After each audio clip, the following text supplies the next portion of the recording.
A faraway country, a people of whom we know nothing, was how Prime Minister Neville Chamberlain described Czechoslovakia when it was invaded by the Nazis in the 1930s.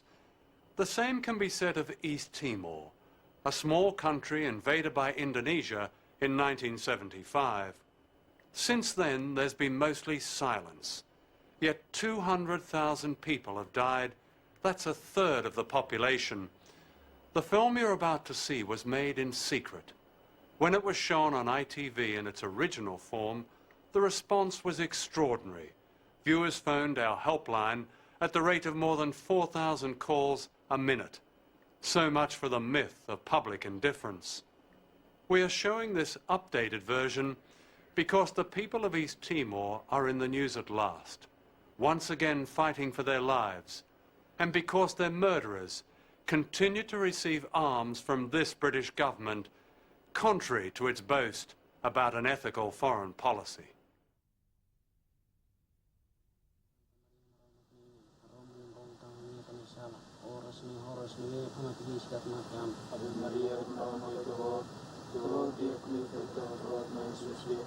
Santa Maria Morona Queen, Roma Morona Kami Pinasal, Oras ni Oras ni Lema Tibis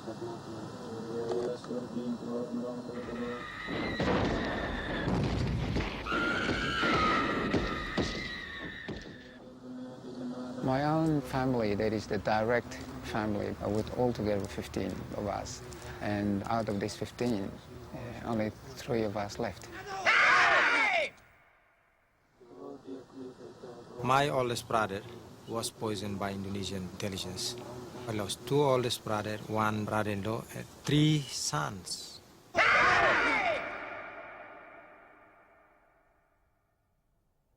East Timor is a tiny country 400 miles to the north of Australia.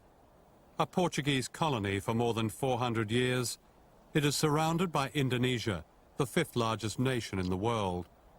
Led by a military dictatorship, Indonesia has no historical nor legal claim to East Timor. Yet its brutal occupation and genocide have met with mostly silence from the world's leading governments. Perhaps genocide is too often used these days, but by any standards, that's what's happened here.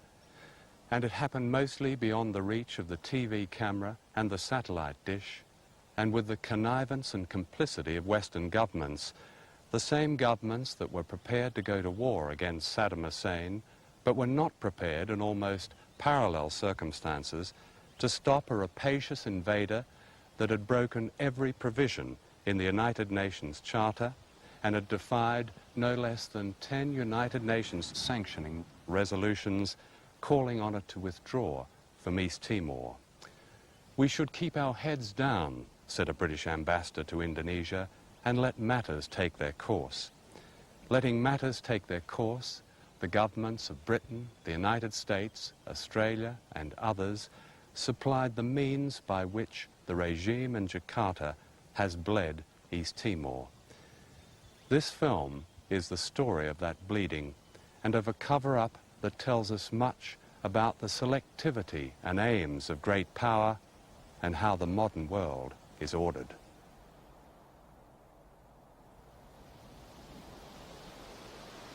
The people of East Timor themselves have suffered so much that you can see it through their eyes. There is a fear. All the eyes says it all. You don't have to talk to the people of East Timor. Even the little children shows in their eyes, in their face, that they never smile. There's not one single family that has not lost a member of their family.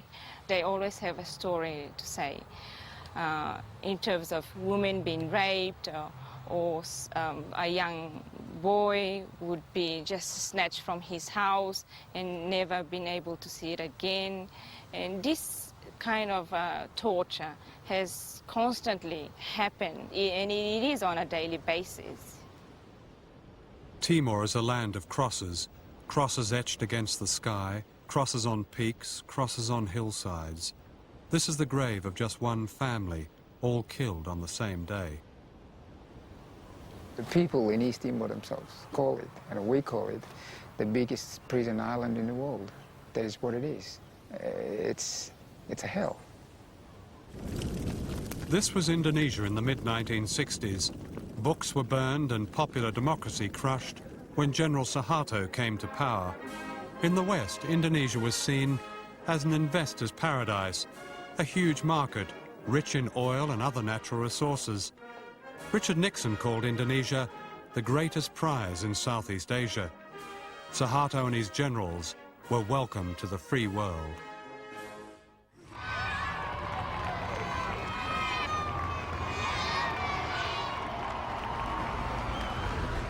In September 1974, the Australian Prime Minister, Gough Whitlam, flew to Indonesia to meet General Suharto. Whitlam regarded good relations with Indonesia as vital to Australia's strategic and economic interests in Asia. Whitlam had supported the rights of small nations all over the world, but he believed East Timor was different. Mr. Whitlam really made three things fairly clear. One was that when East Timor came to be decolonised, he thought it would be logical and sensible for it to become part of Indonesia, because after all, the Indonesian archipelago already surrounded it. Secondly, he put the view that that should be achieved through an act of self-determination, and had in mind, I think, a period of sort of education, preparation.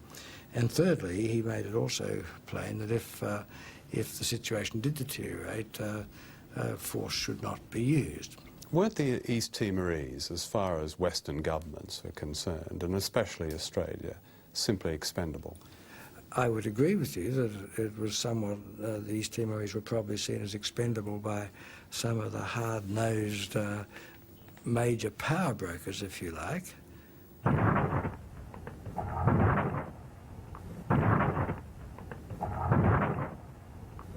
More than a year before the invasion took place, we did know that an organisation had been formed which was designed to bring about the integration of East Timor regardless of the wishes of the people. It was actually part of the operations of Operasi Komodo, the subversive operation set up in late 1974. In October 1974, this man, General Benny Madani, launched a conspiracy with three other generals close to Suharto. It was Operation Komodo. The objective was to destroy East Timor's growing independence movement, which had produced three political groups and promised a flourishing democracy. In January 1975, the main nationalist party, Fretilin, and its more conservative opponents, UDT, formed a coalition which had one aim: independence. But Indonesian agents infiltrated the coalition, undermining it and finally destroying it. The small nation was left to defend itself completely on its own. Western intelligence knew in advance every move the Indonesians made through a top-secret monitoring base near Darwin. On September the 4th, the CIA reported to Washington, 2 Indonesian Special Forces groups have entered Portuguese Timor, and on September the 17th, Jakarta is now sending guerrillas to provoke incidents that provide an excuse to invade. We are appealing not only to Australia but to all democratic forces in the world to stop the Indonesian violation of our territory. It is a criminal attempt, a criminal act that should be stopped immediately by all democratic countries in the world. This is Greg Shackleton, a television journalist from Channel 7 Australia. He and his crew, and another Australian crew from Channel 9, set out to get proof that the Indonesian invasion had secretly begun. There were 5 of them, including 2 Britons. If they could expose Indonesia's clandestine operation, international pressure might stop it. This was Greg Shackleton's last report, the day before he was murdered. Why, they ask, are the Indonesians invading us? Why, they ask, if the Indonesians believe that Fretilin is communist, do they not send a delegation to Dili to find out? Why, they ask, are the Australians not helping us? When the Japanese invaded, they did help us. Why, they ask, are the Portuguese not helping us? We're still a Portuguese colony. Who, they ask, will pay for the terrible damage to our homes? The journalists were alone. They were captured alive, shot by the same men who today is Minister of Information of President Habib. The Australians and the British knew all along about it, but they wouldn't admit to the truth because they don't want to sacrifice the arms industry and trade interests with Indonesia. Did the Australian government ever protest to the Indonesian government for the deaths of They claim they Greg and did. his companions? They claim that they asked. Publicly protest? No, they asked diplomatic questions, which allowed them to get diplomatic answers. Well, I certainly delivered protests as ambassador at the time. I guess they're not at the level of the Prime Minister, of course, but... But isn't that pretty serious when 2 television crews are gunned down by Indonesians, and in this country no one stands up, the leader of the country doesn't stand up and protests in the most vigorous language to those who've done it? Well, let me say that at that time, this was October 1975, first of all, there was considerable uncertainty in the early days about the facts. They knew through their intelligence network, within 2 hours of the Balibo incident, where the 5 newsmen were captured and shot, the Prime Minister of Australia knew about it. Indeed, not only did the Prime Minister know, but it's since been revealed that senior Australian officials conspired in a cover-up and that the Australian government was aware of the murders within hours. We knew within, I don't know whether it was hours, but within days anyway, that they had been killed. I'm not, even to this day, precisely sure what happened, except they're very unwise to be where they were. It's clear that Western governments knew exactly what the Indonesians were planning. Here's a selection of secret diplomatic messages sent from Jakarta by the ambassadors of Britain, Australia, and the United States. The British ambassador, Sir John Archibald Ford, cabled, "It is in Britain's interest that Indonesia absorb their territory as soon and unobtrusively as possible, and when it comes to the crunch, we should keep our heads down." The Australian ambassador, Richard Woolcott, cabled his government, "Although we know it's not true, the formal position of the Indonesian government is that there is no Indonesian military intervention in East Timor." He meant, of course, that the Indonesians were lying, although he strongly advised his government not to question the lie. "We should act," he cabled, "in a way designed to minimize the public impact in Australia and show private understanding to the Indonesians of their problem." The American ambassador noted simply that he hoped the Indonesians would be effective, quick, and not use our equipment.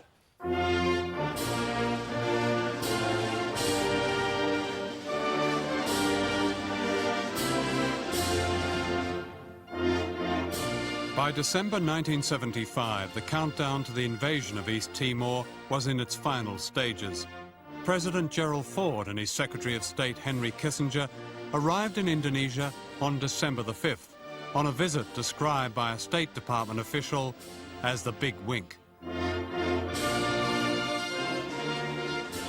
As an example of their certain knowledge of what was about to happen, the embassy's staff were taking unusual measures to plan as many photo and visual opportunities to present Ford and Suharto together, demonstrating unlimited support for Suharto and the Indonesian government. And I thought, wait a minute, something is seriously wrong here. What I saw was that my own government was very much involved in what was going on in East Timor, and that what was going on was not good.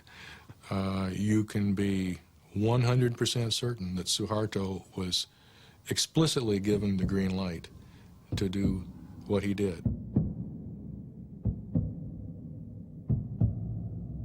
The Americans persuaded the Indonesians to delay the invasion until after the president had left.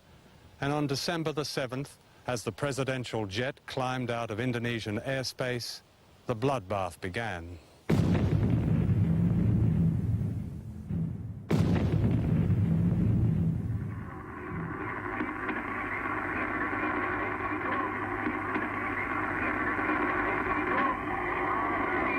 lot of people are being killed, I repeat, indiscriminately.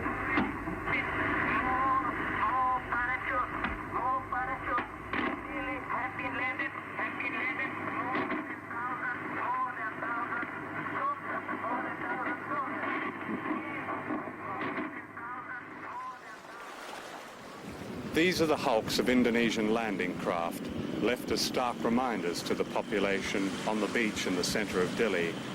When the Indonesians landed here, they began an operation that has been compared in its savagery with Pol Pot's takeover of Cambodia. Hundreds of people were gunned down in the streets, in schools, in shops, in their homes, in the hospital. Live grenades were thrown into houses. Women and girls were raped in front of their families. The Indonesian troops had been told that the East Timorese were communists and primitives who threatened the very existence of Indonesia itself. The strategy was clearly to terrorize an entire nation. We were learning about it from hard, firm reports from people on the scene in East Timor. Reports of people being herded into school buildings by Indonesian soldiers with the buildings set on fire, and anyone trying to get out being shot, but most of the people being burned alive. People being herded into fields and machine gunned. People being hunted down in the mountains, so anyone out there was in what amounted to a free fire zone. There was also a systematic pattern to the terror. To many Timorese, their glistening ocean is still known as the Sea of Blood.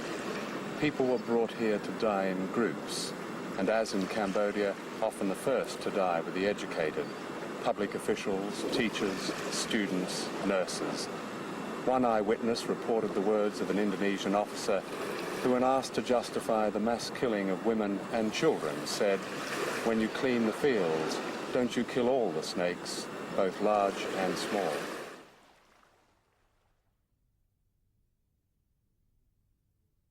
We were providing most of the weaponry, helicopters, logistical support, food, uniforms, ammunition, all the expendables that the Indonesians needed to conduct this war. When Henry Kissinger returned to Washington, he summoned his senior aides. According to the minutes of that meeting, Kissinger expressed his fear that the Congress and public would find out about his complicity with the Suharto regime. Kissinger, on the Timor thing, that will leak in 3 months, and it will come out that Kissinger overruled his pristine bureaucrats and violated the law. How many people know about this? Staff member. 3. Kissinger, plus everybody in this meeting, everything on paper will be used against me. Can't we construe a communist government in the middle of Indonesia as self-defense? He gave orders that shipments of American arms be stopped quietly, but secretly started again the next month. In fact, as the killings increased in East Timor, American arms shipments doubled. In 1981, the Indonesian military force-marched tens of thousands of people at gunpoint in human chains across the island. This was known as the Fence of Legs. The aim was to flush out Fretland guerrillas, with Indonesian troops following on behind and pursuing them into human corrals where they could be captured or killed. Thousands of civilians died in the operation, including children and old people.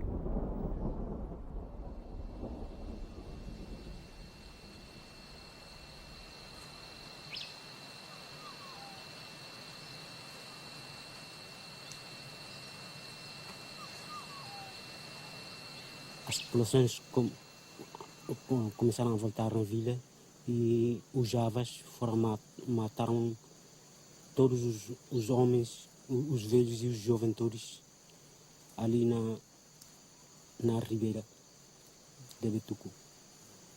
São 66 pessoas.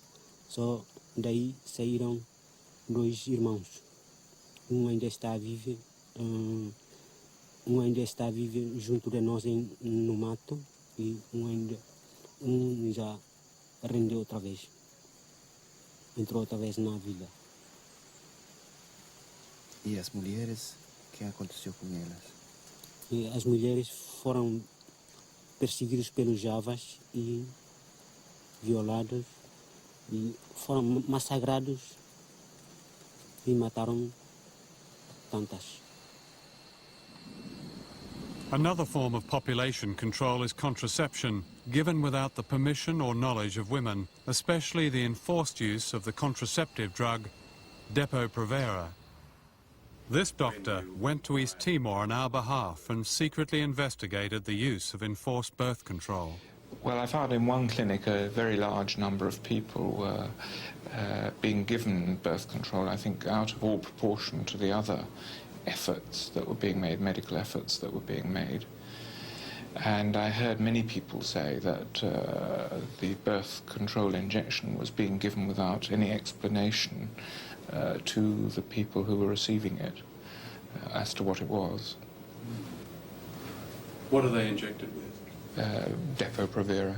And again, one clinic claimed to have 500 women being injected, and I found that a very large number, given that very little else seemed to be going on at the clinic.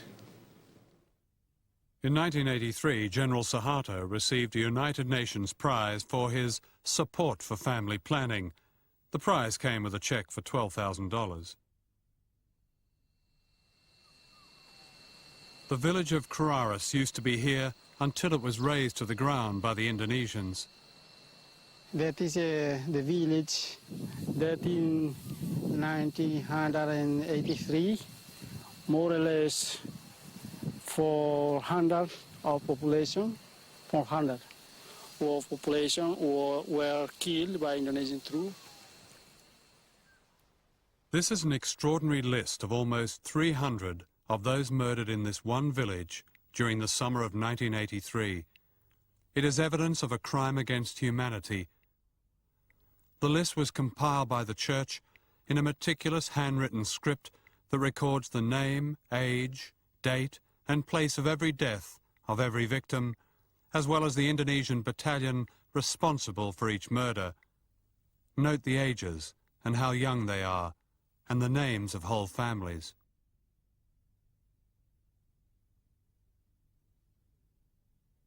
Would you agree that what has happened in East Timor has amounted to genocide?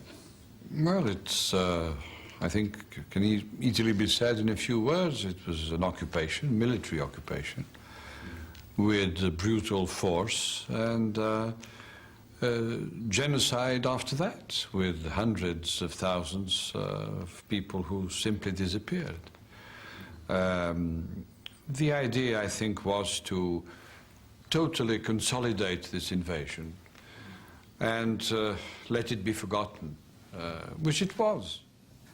I don't know why you ask these questions. Is it simply to promote the bad image of Indonesia, or is it a question that will clarify the situation vis-à-vis the accusations that was made I asked them because they're accusations made by people across the spectrum from, as I mentioned, the president of Portugal, and he said that what Indonesia had done in Timor was genocide. Oh, I reject, absolutely I reject that accusations. While the massacres continued, the agents of great power worked hard to maintain the silence. In January 1976, the American ambassador to the United Nations, Daniel Moynihan, sent a secret cable to Henry Kissinger boasting of the considerable progress he was making in blocking UN action on East Timor. Later, Moynihan wrote, "The Department of State desired that the United Nations prove utterly ineffective. This task was given to me, and I carried it through with no inconsiderable success." This is the Hotel Flamboyant in the old Portuguese resort town of Bacau, where official visitors were often brought to admire the peacefulness of East Timor under Indonesian rule. What they weren't told, of course, was that the Hotel Flamboyant was used by the military as a torture place. There is extensive official documentation describing how Indonesian soldiers were taught to dress and behave as civilians, pretending to be Timorese whose language they didn't speak, even playing the part of happy, uncomplaining prisoners in comfortable prisons that, of course, didn't exist. There are also documents showing that torture was officially sanctioned with established procedures for the torturer. One such manual is entitled Guiding the Village Comprehensively and lists the do's and don'ts of torture. And here they are. Avoid taking photographs showing torture in progress and when people are being subjected to electric current and when they have been stripped naked, etc. Remember not to have photographs developed outside East Timor, which could then be made available to the public by irresponsible elements. Interrogations should be repeated over and over again until the correct conclusion is drawn.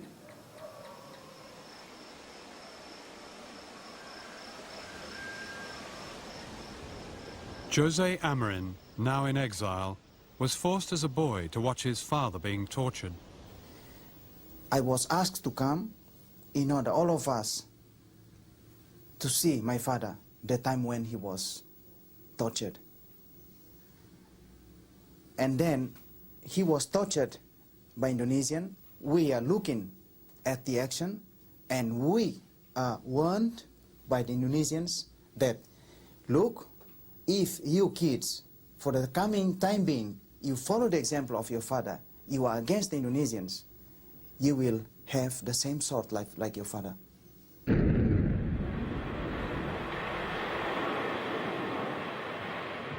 These are Hawk ground attack aircraft, made by British Aerospace and one of the fastest selling British weapons in the world. In 1978, at the height of the genocide, David Owen, Foreign Secretary in the Labour government, agreed to sell the Hawk to Indonesia. From then on, the British establishment played court to the Suharto regime, while selling it more Hawk aircraft, more missiles, helicopters, frigates, armoured vehicles, mine disposal equipment, military communications, and a fully equipped Institute of Technology for the Indonesian Army. Margaret Thatcher received an award for the promotion of technology. She told her Indonesian audience, "I am proud to be one of you." In 1991, the government of John Major urged its European partners to cut aid to regimes that violated human rights. In the same year, Major shook hands with Indonesia's weapons chief, B.J. Habibie. Later, the government announced a £1 billion deal for more Hawk aircraft, despite the devastation they were causing.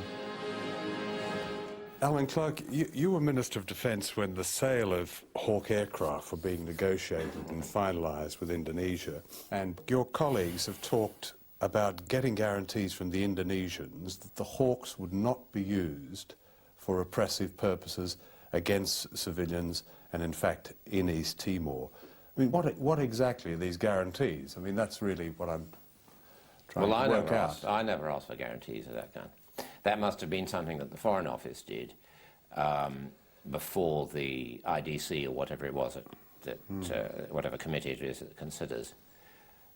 So guarantees possible or not? I mean, would you say getting guarantees from a government like the Indonesian government? A guarantee is worthless from any government, as far as I'm concerned. I mean, as far as the Hawks were concerned, there was a great deal of talk from all the ministries in British Aerospace that they were merely trainers. I mean, a lot has been made of that. No, they weren't telling the truth. Well, that's just a label you put on it. I mean, they are trainers. But you said merely trainers. But the Hawk is dual use with a capital D.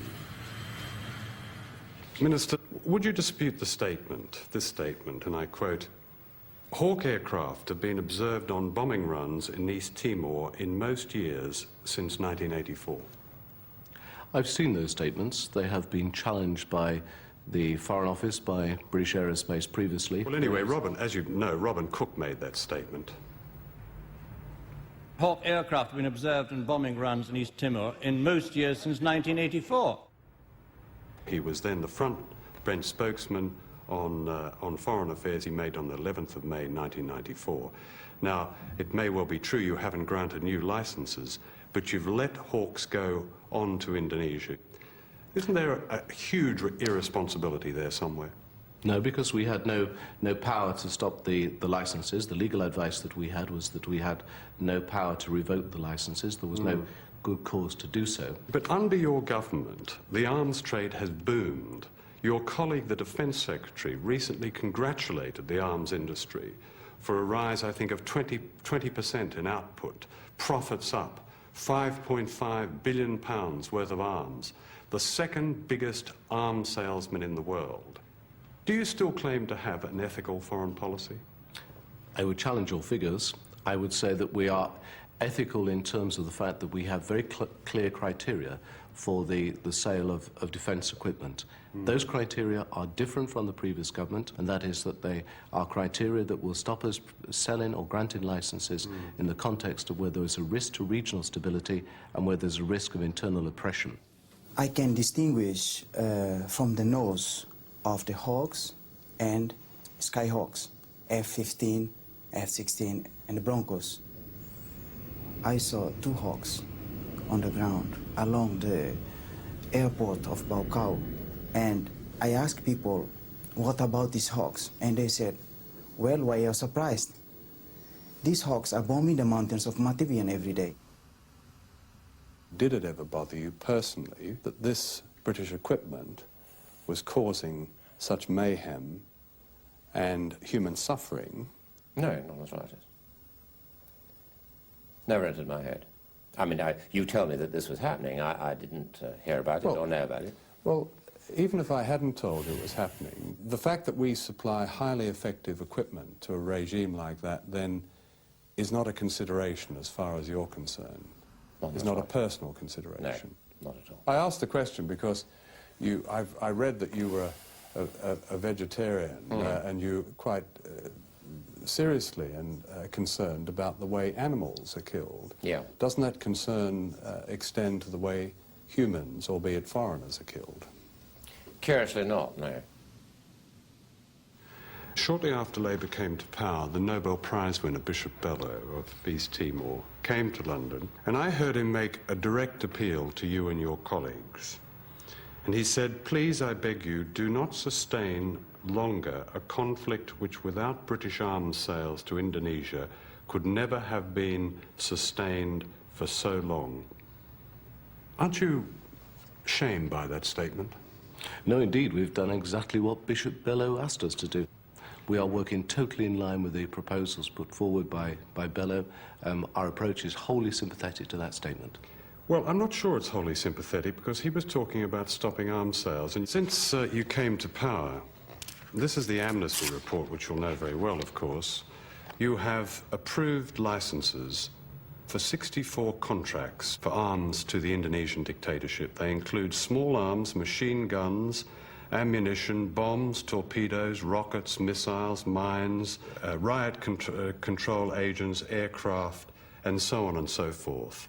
Do you dispute these facts in the Amnesty report? We'll be publishing the first annual report on arms sales under the new criteria.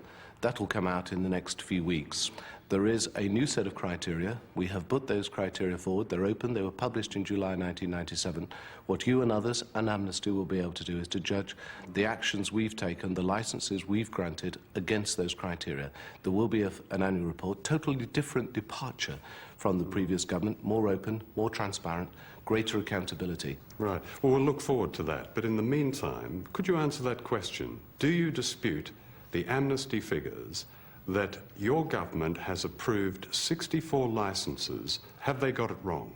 Well, let me say to you that you need to look at that in the report when it comes out. Excuse me, Minister, it's really a yes or no to No, that. it's not a yes or no, because what you'll see is that Amnesty are making judgments against previous... No, they're not making judgments. Categories. It's a list of facts. No, it's not a list of facts. Amnesty are making judgments against previous categories. Those categories may well change in the annual report. There may well be greater detail. So this Amnesty list is incorrect. It's wrong. I think the Amnesty people who compiled that list would recognise that there is greater detail that we can make available. We hope to make that greater detail available in the annual report. When that greater detail is made available, then the categories make even greater sense than they do at the moment. But in the meantime, people are being killed in East Timor. We're talking about what will happen, and I don't understand why you can't explain what has already gone on. Well, we will explain. That will be in the annual report. Why not say it now? Because the annual report will bring it together. An annual report comes out, if I can just make this point, on a yearly basis.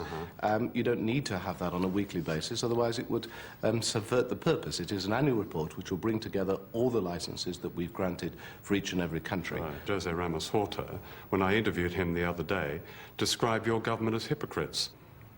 Well, I think he's wrong in what he's saying there, and fundamentally wrong, because we have been active. We have provided a lot of support for the diplomatic process. We've used whatever good offices we have to persuade the process to move forward. We will continue to take that active diplomatic role. I don't see any hypocrisy or inconsistency there. We've always had one very clear objective, and we will continue to work towards that clear objective. The United Kingdom is still the biggest arms supplier to Indonesia. Why not freeze, as Jose Ramos-Horta asked you to do, why not merely freeze arms sales?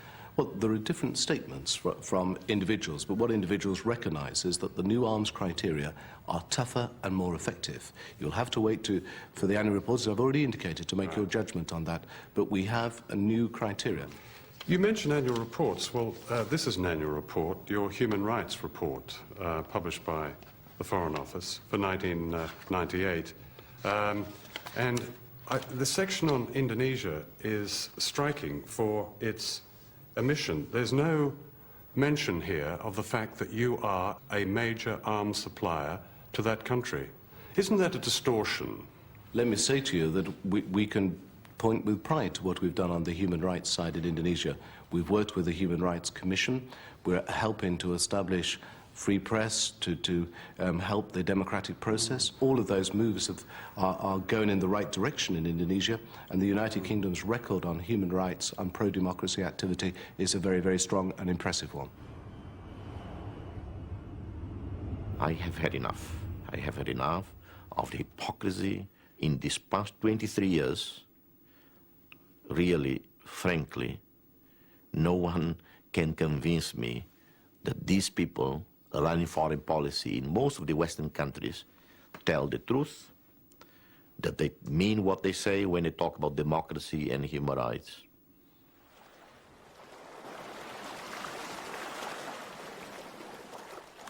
One of the biggest prizes for the West is the Timor Gap oil treaty between Indonesia and Australia, which allows foreign companies to exploit the huge oil and gas reserves in the seabed off East Timor. This is Australian Foreign Affairs Minister Gareth Evans and Indonesian Foreign Minister Ali Alatas. They're flying over the oil fields of Timor, toasting each other as they celebrate the treaty and the division of spoils. I think if you think back over the whole period, the other agreements, the relationship we've had has been very significant, very important. But this is really unique and uniquely important. And for that reason, it's really quite an historic occasion that we're now witnessing today. They could at least be more discreet about it. It was so obvious that they were ripping off the wealth of East Timor. First, Indonesia invaded East Timor, and Australia recognized that invasion, that annexation, saying that it is for the good of the people of East Timor. Australia kept telling us and Indonesia that East Timor is too poor anyway to be viable as an independent state. But then they go on, sign a treaty to exploit the immense oil reserves of the Timor Sea area. It is again a display of audacity, of hypocrisy. It's the blood that they're signing, it's people's blood. The Timorese haven't had a say in it, and it belongs to us. It belongs to the people of East Timor, not to Australia or Indonesia.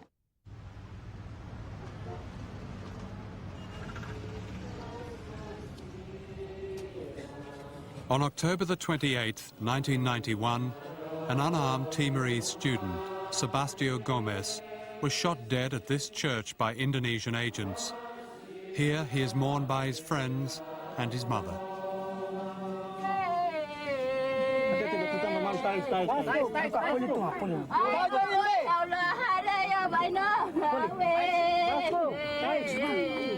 Two weeks later, on November the 12th, the people of Dili, the capital, held an extraordinarily brave demonstration as a tribute to the dead boy.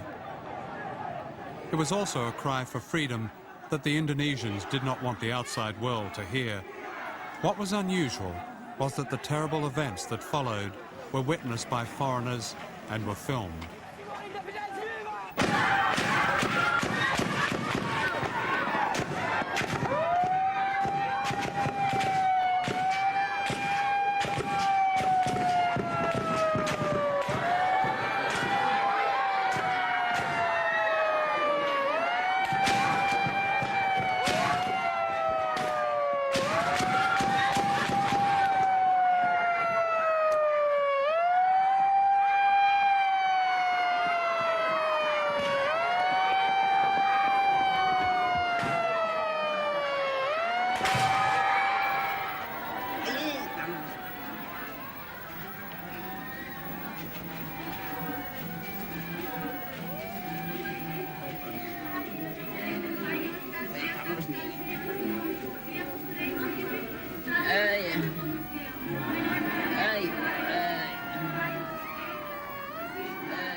Mr. Ambassador, I was looking at a statement by Amnesty International which described the situation there as one of arbitrary arrest, torture, disappearance, executions, and massacre. Are they lying? Yes, I think Amnesty is lying, really. They are not.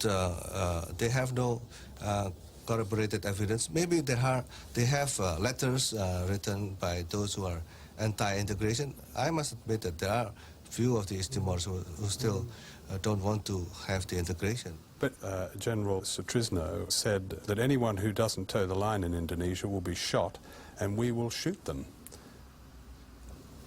But despite of that statement, have you seen people being shot? Because no, but we've seen clearly on television people being shot. It was filmed in the Santa yes, Cruz of course, that cemetery. was the incident of 12 November. After the cemetery massacre, the British government increased aid to Indonesia to £81 million, a rise of 250%. At the same time, 11 more contracts under the Timor Gap Treaty were awarded to Australian companies. Gareth Evans described the massacre as an aberration.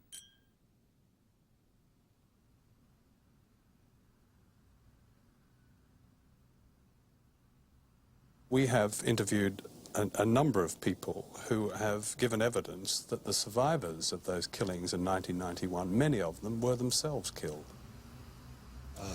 That is completely untrue. That is completely untrue. Why should these people lie to us? You know, we have names and places, and these are people who actually speak to us in fear of their personal safety. Why should they lie to us? Again, as a political observer, I think you should understand that in politics, you can pursue your objective by throwing dirt. You know, this is politics. You know. We should not be too naive. Shortly after that interview, we revealed that there was a second unreported massacre, bringing the total number of people murdered and missing to more than 400.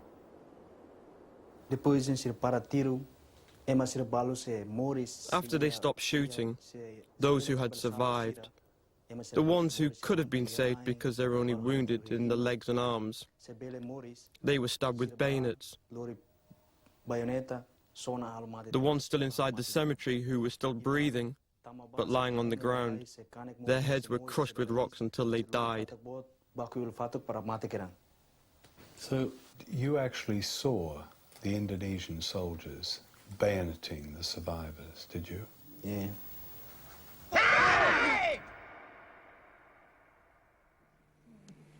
Almost everything began to change in November 1994 when a group of young East Timorese occupied foreign embassies in Jakarta while Suharto was greeting world leaders. This audacious action by the East Timorese helped galvanize a popular uprising in Indonesia itself. And when in 1996 Jose Ramos-Horta and Bishop Carlos Belo of East Timor were awarded the Nobel Peace Prize, events moved quickly, with the dictatorship struggling to contain the revolt in both countries. In Indonesia, students now openly defied the regime, and in 1998, Suharto was forced to step down. But the regime itself had hardly changed, with the dictator's protege, B.J. Habibie, the new president, and the military still holding power. In order to gain international respectability as the economy collapsed, Habibie offered the East Timorese autonomy within Indonesia.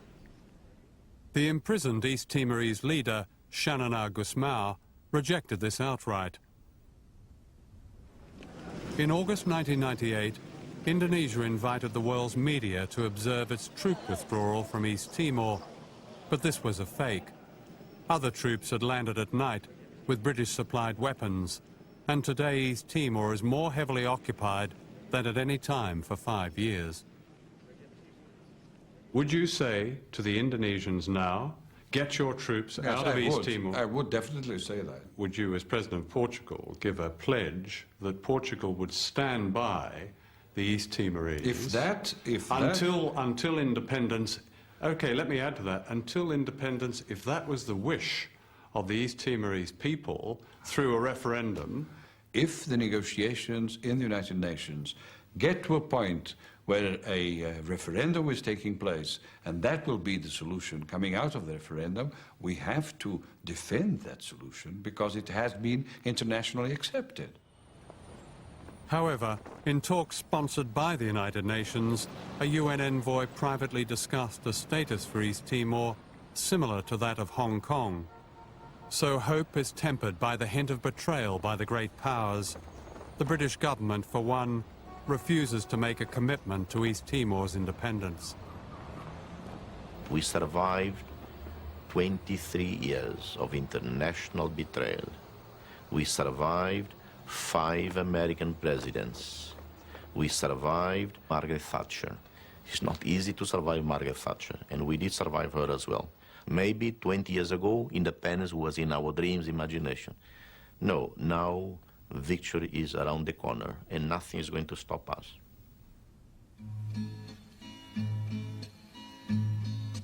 Many years have passed by, many more to come. Surrender? No, never, never, never, never. 200,000 Timorese have died.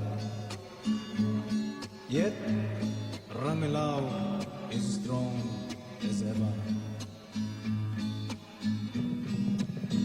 I'm still fighting. I'm still fighting. In my mountains, in my jungle, in my villages. 200,000 people, almost all of them non-combatants, died simply because a man, former Secretary of State Kissinger, his ego got in the way. And General Suharto's ego got in the way.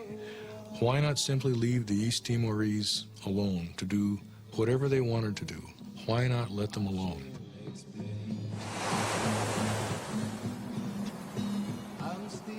We still believe that we can win and that we can count on all those people around the world who care to listen, that nothing is impossible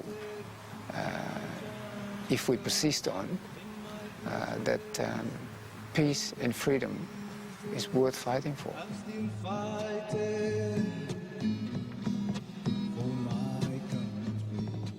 The evidence is there.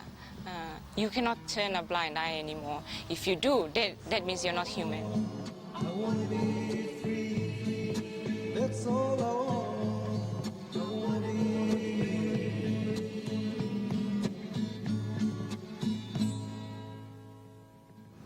Are international relations at the close of the 20th century to be dominated by euphemisms and lies that override justice and make small nations expendable? The fate of the people of East Timor is pivotal to this. For if we allow our governments to arm their oppressors and steal their resources, and to do so in our name, how can we then claim the universal rights that are denied them.